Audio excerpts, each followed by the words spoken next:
কেননা ঈশ্বর জগতের বিচার করিতে পুত্রকে জগতে প্রেরণ করেন নাই, কিন্তু জগৎ যেন তাহার দ্বারা পরিত্রাণ পায়। যে তাতে বিশ্বাস করে তার বিচার করা যায় না। Hallelujah, hallelujah.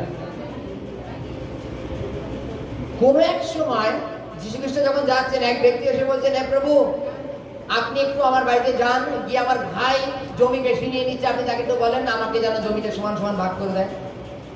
যীশু খ্রিস্টের সঙ্গে সঙ্গে তাকে বলছিল যে তোমাদের ওপর এই বিভাগ কর্তা, জমির ভাগাভাগি কর্তা বা এইভাবে কি আমাকে নিযুক্ত করেছে, আমি এর জন্য আসিনি।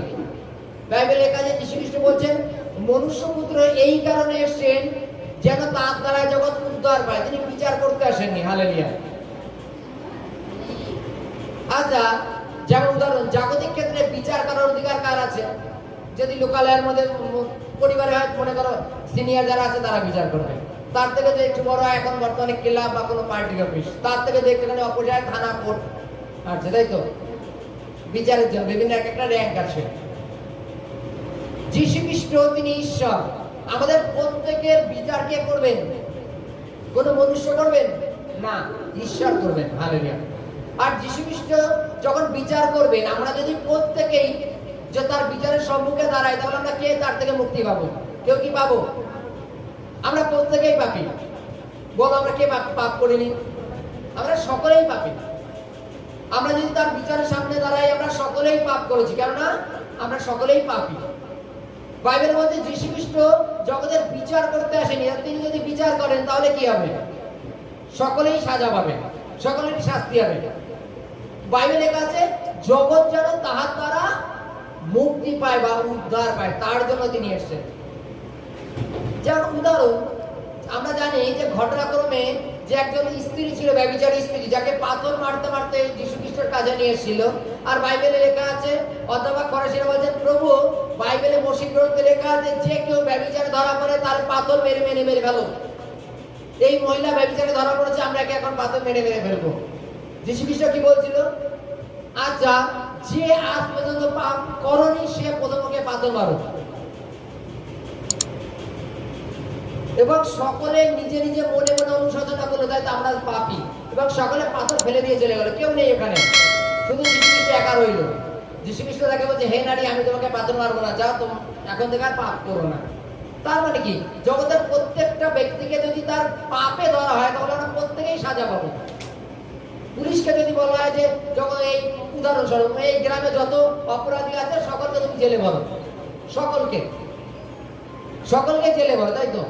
এবার সকলকে যদি জেলে ভরা হয়, একটা জিনিস ভেবে দেখো, তাহলে সেই গ্রামে কে থাকবে? কেউ থাকবে না। হালেলুয়া। জগতে কেউ থাকবে? সেই গ্রামে কি কেউ থাকবে? সকলেই কোনো না কোনো দোষে পাপী, সকলেই। আজকে মনে করো একটা পুলিশকে যদি দেখায়, সে কি অপরাধী নয়? একটা ডাক্তারকে যদি দেখায়, একজনের জন্য পুরো গ্রুপটারই বদনাম হয়ে যায়।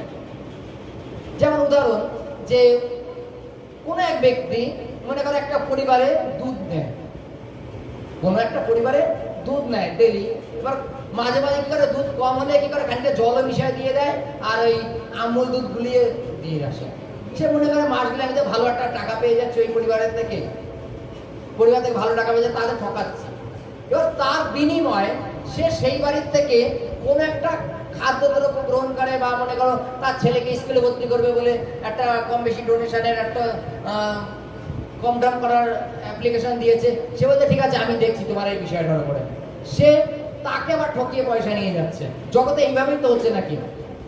প্রত্যেকে ঠকাচ্ছে, কে কার বিচার করবে? হালেলুয়া।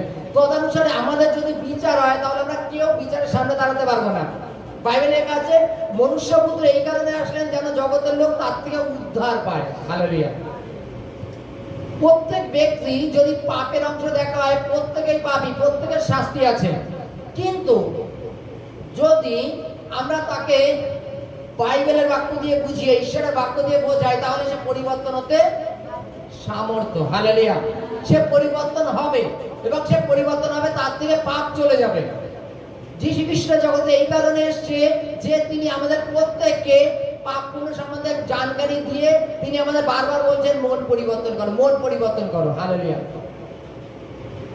কি বলছেন? আমাদের মন পরিবর্তন করো, যদি মন আমরা পরিবর্তন করি তাহলে আমরা পরিত্রাণ পাবো।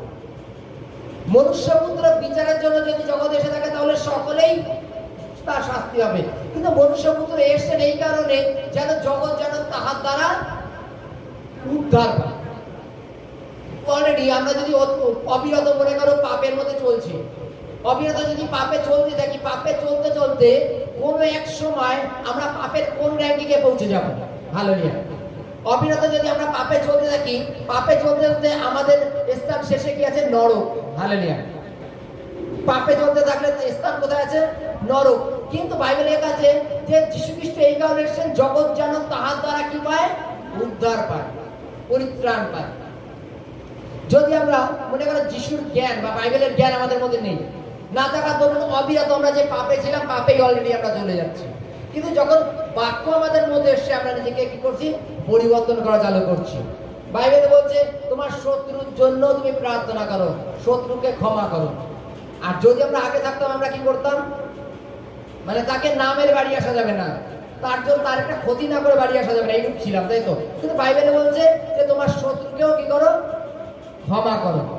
এই যে পরিবর্তন, এর জন্য যখন আমরা একে অপরে পরিবর্তন করা চালু করব, পরিবর্তন করতে করতে তাহলে তো আমরা অনন্ত জীবনে পৌঁছাতে পারবো। যীশু খ্রিস্ট এই কারণে জগতে এসছে যে মারের পরিবর্তে মার নয়, কিন্তু তার জন্য ক্ষমা করো, তাকে ক্ষমা করো। জগৎ যেন তাহার দ্বারা উদ্ধার পায়, এর জন্য মনুষ্যপুত্র এসছেন। হালেলুয়া। মনুষ্যপুত্র বিচার করবার জন্য আসেনি। যদি বিচার করতে হয় তাহলে আমরা সকলেই পাপী, আর আমাদের মানে কেউ আমরা মানে বিচারের সামনে দাঁড়ানোর ক্ষমতা নেই, কারণ আমরা প্রত্যেকটা মুহূর্তেই পাপী গণিত হবো। Hallelujah, hallelujah, hallelujah.